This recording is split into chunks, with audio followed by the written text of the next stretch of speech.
I am a retailer and this is obviously my core DNA and my identity, but I really want to explore the opportunities that lie into becoming a media powerhouse. But really, incrementality, the true, like, am I better off spending in one RMN versus the other? How do I know as an advertiser? And where is the unlock between offline and online influence and the omnichannel share? Is there any holy grail on the horizon yet? E-category management will be the key for 2025.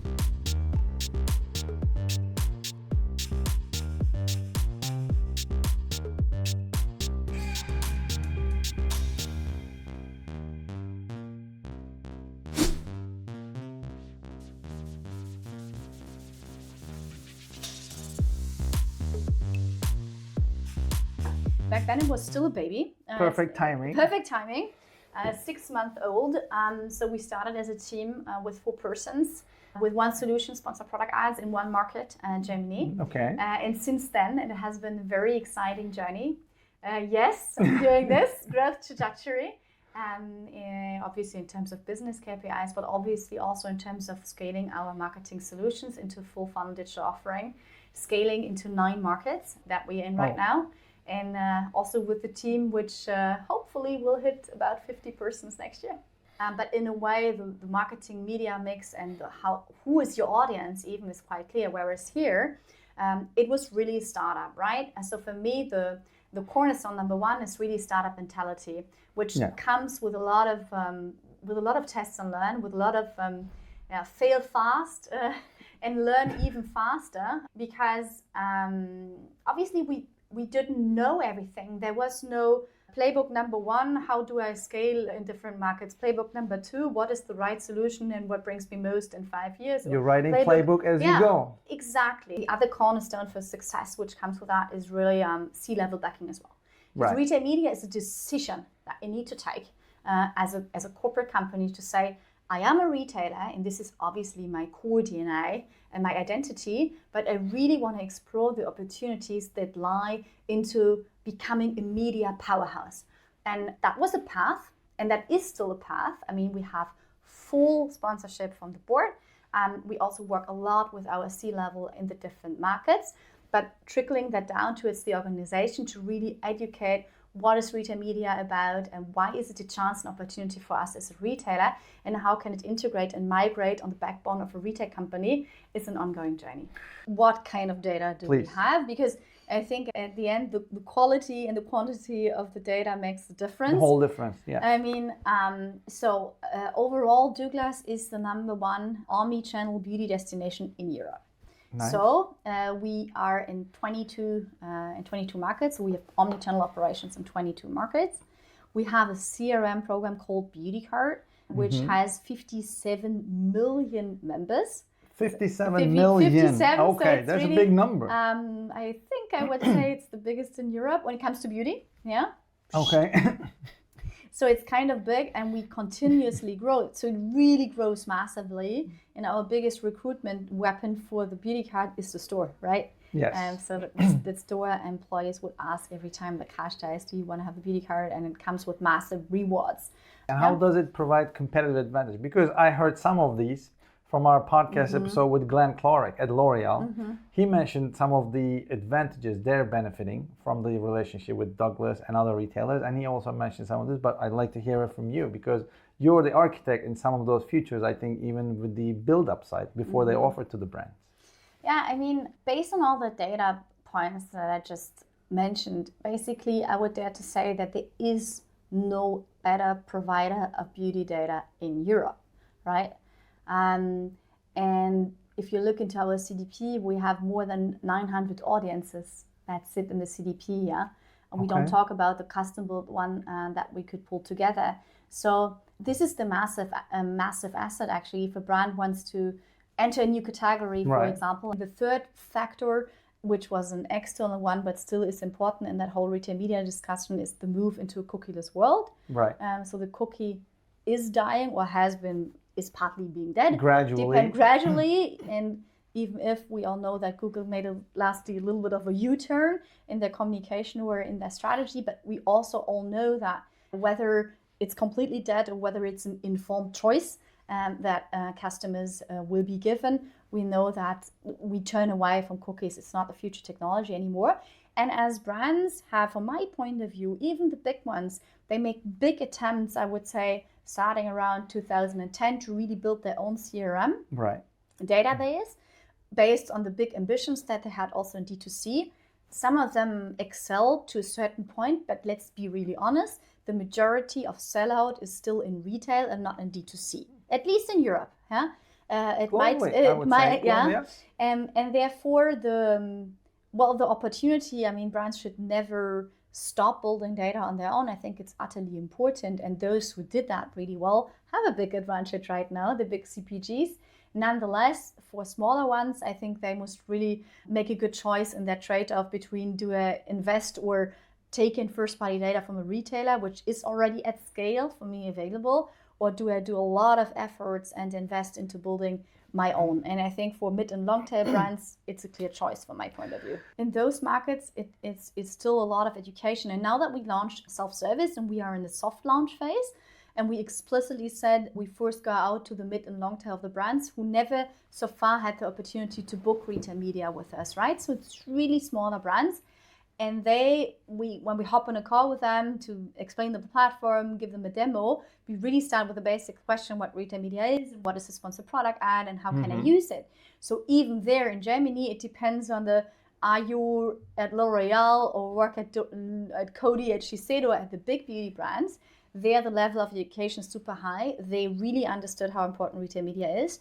They are transforming their organization. They are really hiring and building up specific and dedicated retail media teams, whereas a big part of the mid and long tail beauty brands, they are not there yet. So it depends on the size and scale of the beauty brand, and it depends on the general maturity of the market and let's say the digital ad spend per capita and the maturity and media mix that is overall seen in the market. For us, I think it's extremely interesting from an first of all, omnichannel perspective, because we do want and we do need a tool that we have in store to really also measure what does media bring to the sellout in the store. So for the first time, ROPO measurement would be really possible at scale. That's really interesting. And I also do believe that for brands, in-store screens is really a great and amazing opportunity to do brand storytelling, right? And last but not least, for us, the whole data collaboration, so I would say offsite 2.0, if we want to frame it like that, is very important. So we will make different steps. And the first step that we made is we looked into the IAB, we talked to our IAB data and IAB surveys and talked to our clients and agencies. And the first thing that I always said is, well, this first-party data is kind of great, but I want to get my hands on it myself. I don't want to just give you a call and you tell me that audience XYZ sits in the CDP and you push it to Facebook or Pinterest or whatever. I want to access it myself and choose myself which audience I want for a specific case. And I also want to choose where, on which inventory I push it, whether it's CTV, digital, out-of-home, mobile, audio, etc. And that's why we closed a partnership with a trade desk. And so our Douglas beauty audience will soon be available there. So that then the brands have, in a way, it's one of the biggest DSP, right? Have access to our data and can then activate wherever they want. Where do you see the current stage of the industry? Is it satisfactory enough, or is there still a long to go for brands to get the measurement they deserve for the increased investment they've been making on retail media network? I think there is a lot of work to be done in this area. ROAS, obviously your glance views and, add to carts and, sort of sales and ROAS is the standard metrics you will get from any retail media network. But really, incrementality, the true, am I better off spending in one RMN versus the other? How do I know as an advertiser? So I think that's where, and that you need a lot of data. Yes. And you need data which is, I would say, and again, there are shortcomings of MMM, it's lagged and it takes time. In the world of e-commerce, you need to move fast, you need to optimize your media and things like that, which is a separate part of the story. But I think we need more data collaboration from our customers. We need, I would say, yes, retail media is part of the JBP discussions but it's not a trade. It's not a trade commitment. No. So we look at Mondelēz that, yes, we want to definitely include in JBP, but retail media needs to stand on its own feet. And, the investment we are driving, the returns, need to, and we should be able to compare it.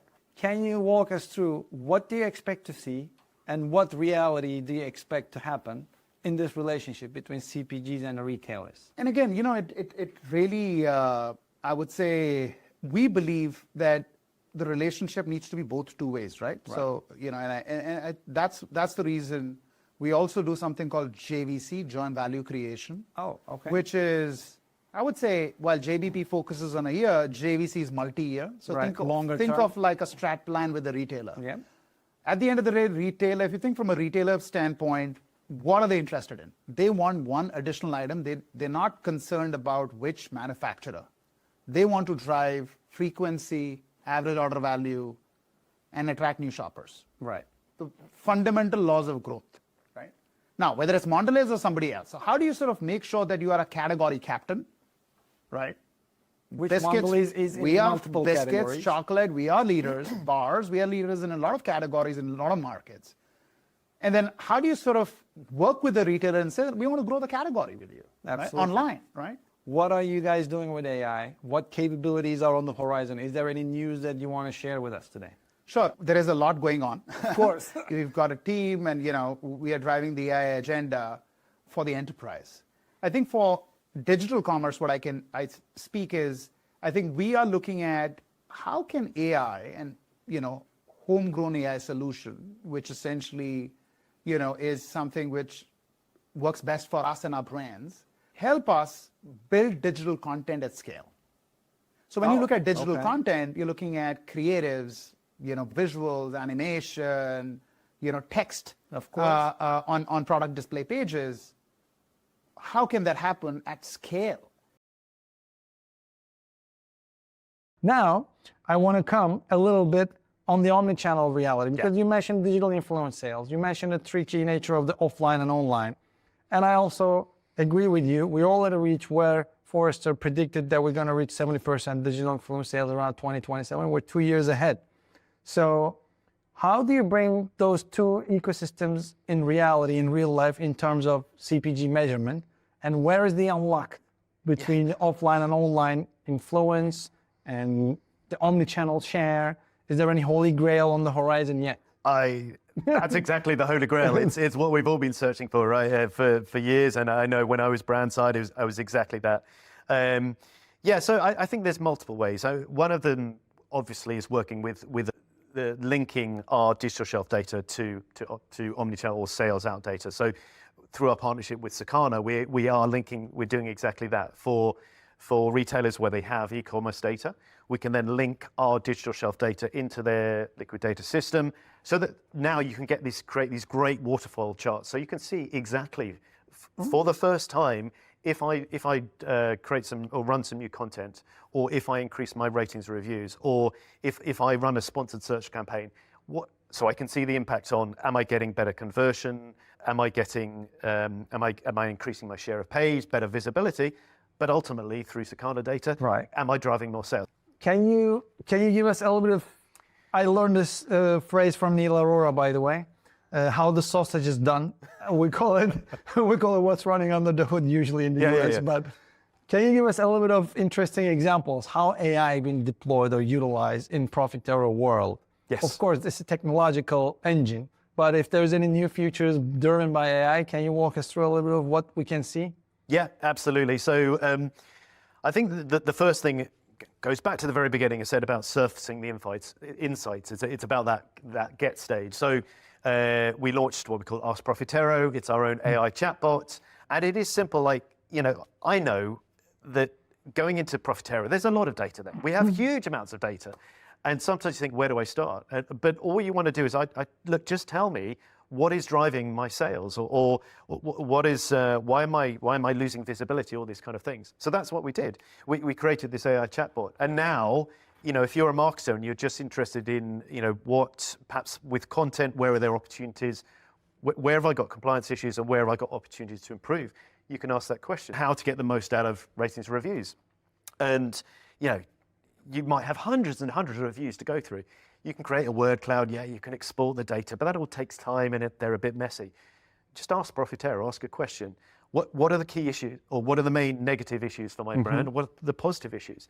Within 3 questions, within about 3 minutes, I can tell you what is the most important issue that shoppers are telling you is a problem with a brand, and I can tell you what are the main products that what are the retailers it's achieving, those are appearing, and what are the products they're appearing on. So within, say, 3 minutes, rather than having to analyze hundreds and hundreds of reviews and just get lost in the fog. And you don't need to know SQL or Python to do that. No, you can ask a question, tell me, yeah, so that's great. So that's one example. I've mentioned already shelf intelligent content. This is where, so we have it's bringing a culmination of various different tools. Our search optimizer, which is our AI keyword tool to optimize, giving you quantified keywords by retailer. So you can understand, I mentioned 1 in 7 keywords are common across retailers. Right. So understanding what is the most important list by retailer means you can prioritize those. At the same time, then we have our content KPI tool to using AI to analyze hundreds and thousands of content changes on retailers' websites and see which are the ones that move the needle. So, as I said, we can highlight the keywords. We can highlight the content, the written content that you need to include, and you just put your own. At the moment, at this stage, give it 6-12 months, it'll be a fully automated closed loop system. E-category management we're seeing fast growth this year. Now, it depends. So I'm going to throw out some stats here, and there's always, you can hide behind stats. So 50%, or just over 50% of CPGs have some dedicated resource of e-category managers. Right. Now, probably that's going to be in 1 or 2 priority markets, typically almost certainly US, it might be UK, it might be France, Germany, it might be China, who knows? But it's, you know, they have some. I think if you talk with the majority, they'll say, well, yes, it's only my priority market. But if you look at what leaders do, again, those fastest growing, the ones that 75% of them will have a dedicated resource. Again, probably still in their largest markets, but they're using that information to drive retailer influence. And again, in a crowded market, in a tough times, that's what's really giving them the point of difference. And it can make the needle move. Yeah. Yeah, exactly. That's what matters in the early stages. Because I think the danger is, I have a lot of conversations, what is e-category management? There's a danger that it's too brand-centric, that when I talk to retailer, I'm talking about my share of search, my content, but you just apply the same category management principles as you do in store. You know, it's all focus on the shopper first, focus on how they're searching, focus on what they're looking for, be it education, validation, and use those conversations to then drive your search and content topics. So it's just a simple mind shift, but I think e-category management will be the key for 2025.